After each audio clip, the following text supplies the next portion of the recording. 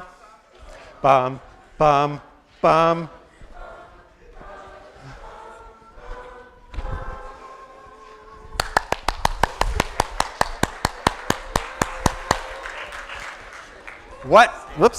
What just happened, okay? Music I mean, why do we love music so much? Almost, all of us love music. We, not only just us in this room, I'm tired now. Whew. Every human being almost, there are weird cases. It's like in psychological literature, it's a very strange thing to encounter somebody who is insensitive to music. In fact, it's almost a disorder.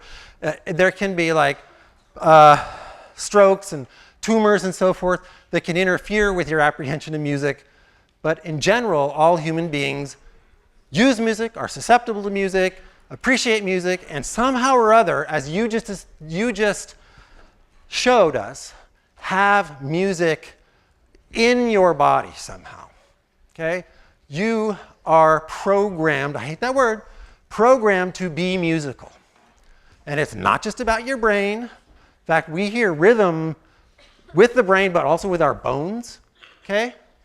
So this is an incredible sight of the wisdom of the body, and I would say that the reason why it is in music that so many human beings experience flights of ecstasy. I'll give you an example of that in a second.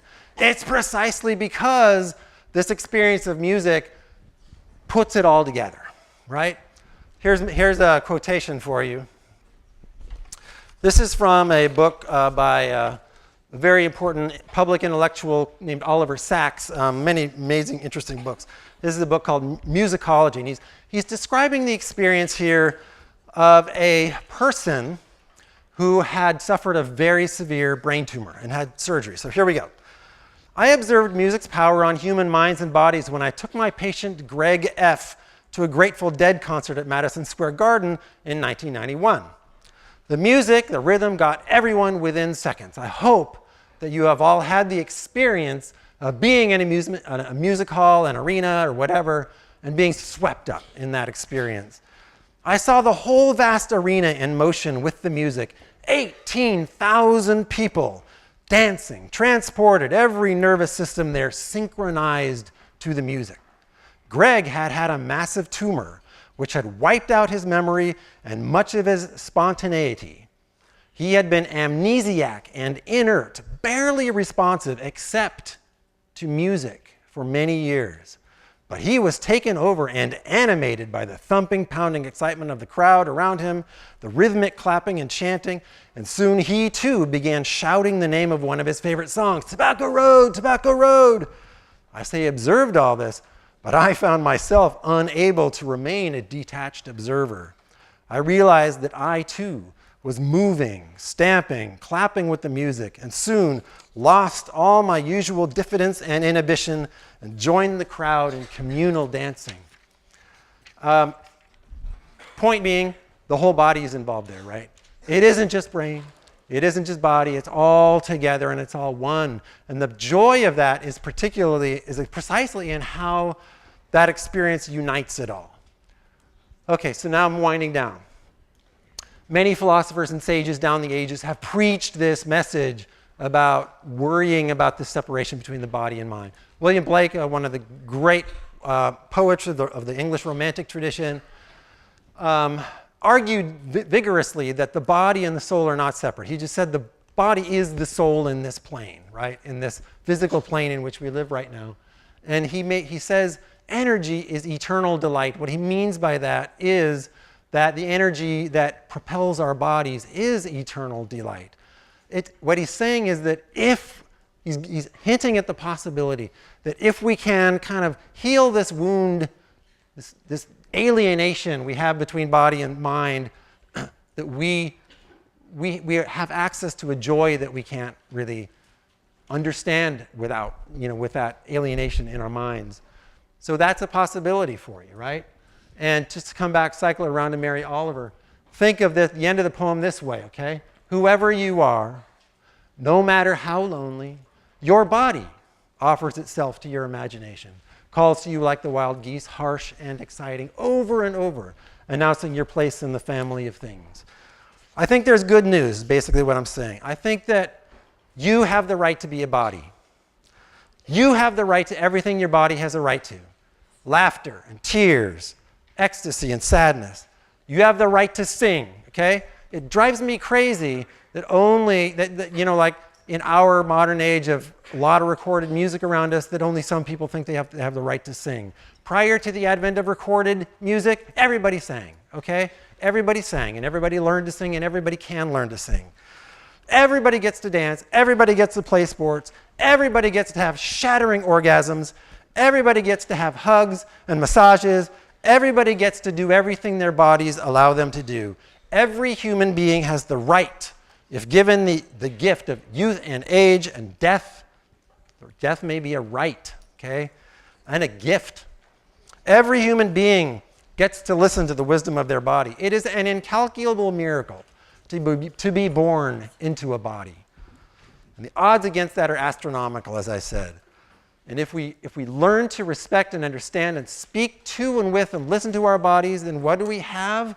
Well, we have not only access to the joy of our bodies, but we also have responsibilities, because if we respect our own bodies, then we have to respect other people's bodies as well. And that has all kinds of implications I invite you to talk about in your sections. So here's some questions for you in your sections. In addition to art and music, what are other ways we can listen to our bodies and let them love what they love? How can we help other people listen to and honor the body? Hypothesis. Three hypotheses. Commodification of the body. That is, exploiting its numinous beauty and power for the purpose of selling and profit ruins everything for everyone. Discuss. Hypothesis. If embraced fully, a philosophy that asks us to truly honor bodies and the wisdom of the body would have profound political implications. Do you agree? If so, what implications would you see? Finally, hypothesis. Contrary to the common conception that Western culture is very body positive, I think because we let it all hang out, and there's, we don't wear head to toe, garments and stuff like that. Actually, we in the West fear and loathe the body, the real body, to a high degree. Find evidence for and against. Thank you.